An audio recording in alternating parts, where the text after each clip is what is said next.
Atos, capítulo 19.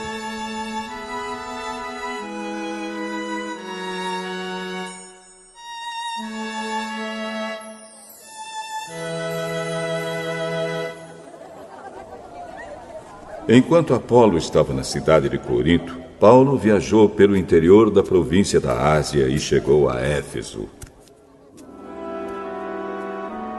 Ali encontrou alguns cristãos e perguntou: quando vocês creram, vocês receberam o Espírito Santo?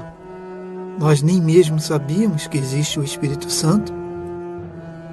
Então, que tipo de batismo vocês receberam? O batismo de João Batista. João batizava aqueles que se arrependiam dos seus pecados.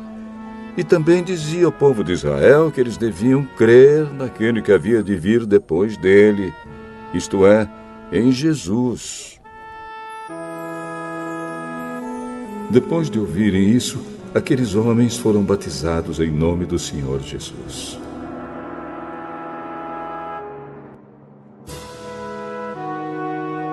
Aí Paulo pôs as mãos sobre eles e o Espírito Santo veio sobre eles. Então começaram a falar em línguas estranhas e a anunciar também a mensagem de Deus. Esses homens eram mais ou menos 12.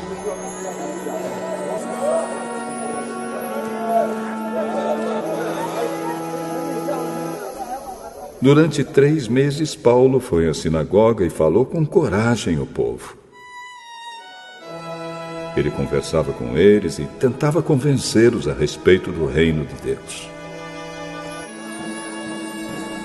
Mas alguns eram teimosos, não acreditavam. E em frente de todos, ainda falavam mal do caminho do Senhor. Então Paulo abandonou a sinagoga, levando os cristãos consigo. E começou a falar diariamente na escola de um homem chamado Tirano. Ele fez isso durante 2 anos, até que todos os moradores da província da Ásia, tanto os judeus como os não-judeus, ouviram a mensagem do Senhor.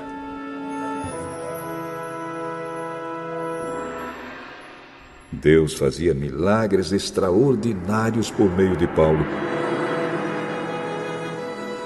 Tanto que as pessoas pegavam lenços e aventais que ele usava e os levavam para os doentes tocarem. E quando estes tocavam neles,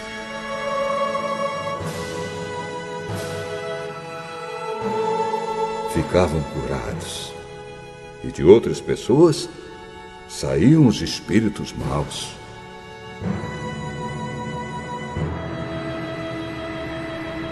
Alguns judeus que andavam de um lugar para outro expulsando espíritos maus quiseram usar também o nome do Senhor Jesus para expulsar esses espíritos, dizendo a eles: pelo poder do nome de Jesus, o mesmo que Paulo anuncia, eu mando que vocês saiam! Os homens que faziam isso eram os 7 filhos de um judeu chamado Seva, que era grande sacerdote. Mas certa vez um espírito mau disse a eles: eu conheço Jesus e sei quem é Paulo. Mas vocês? Quem são?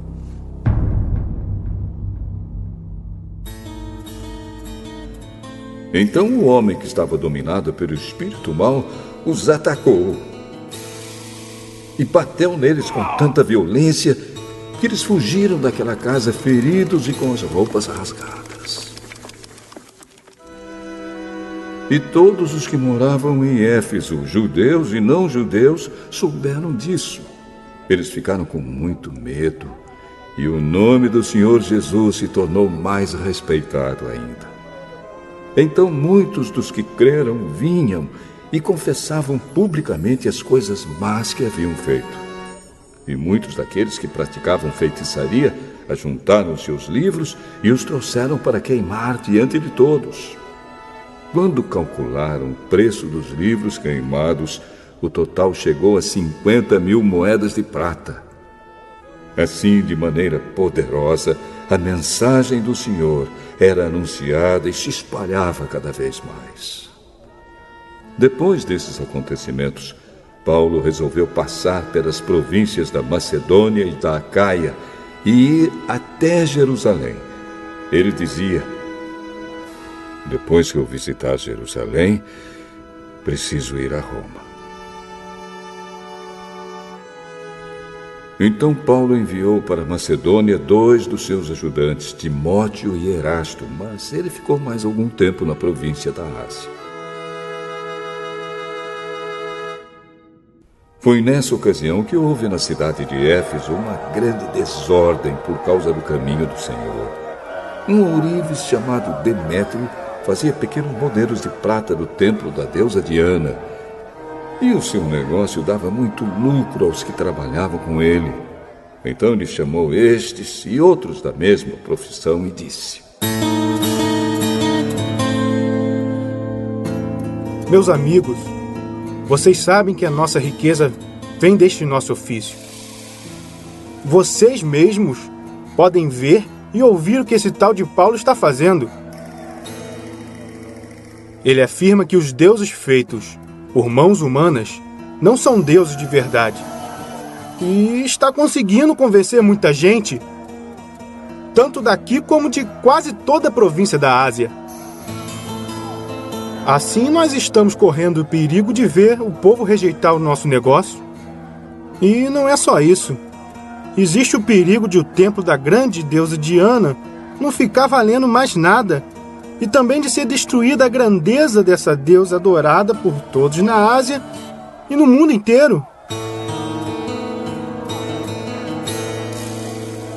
Quando a multidão ouviu isso, ficou furiosa e começou a gritar: viva a grande Diana de Éfeso!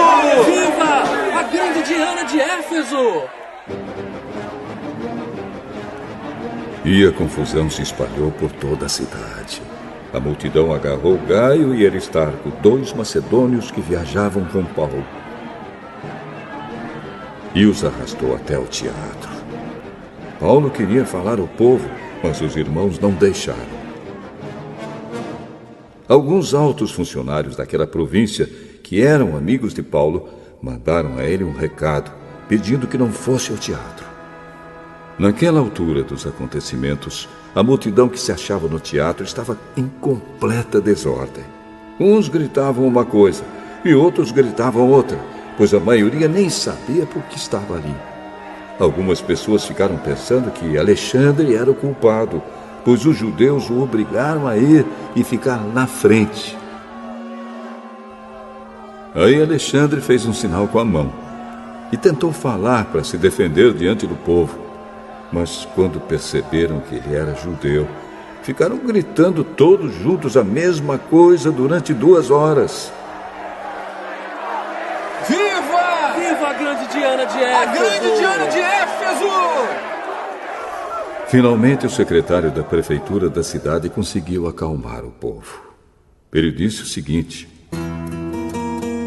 cidadãos de Éfeso, todos sabem que a nossa cidade é a guardadora do templo da grande Diana e da pedra sagrada que caiu do céu. Ninguém pode negar isso. Assim, fiquem calmos e não façam nada sem pensar bem. Vocês trouxeram aqui estes homens, mas eles não assaltaram o templo nem ofenderam a nossa deusa. Se Demétrio e seus ajudantes têm alguma acusação contra alguém, eles podem apresentar suas acusações no tribunal. pois para isso há dias certos de reunião. E também existem os governadores. Porém, se vocês querem mais alguma coisa, isso será tratado na reunião do povo, convocada de acordo com a lei. Pois corremos o risco de sermos acusados de revolta por causa do que está acontecendo hoje. Não há motivo para toda esta confusão. E nós não poderíamos justificar tudo isso. Depois de dizer essas palavras, ele terminou a reunião.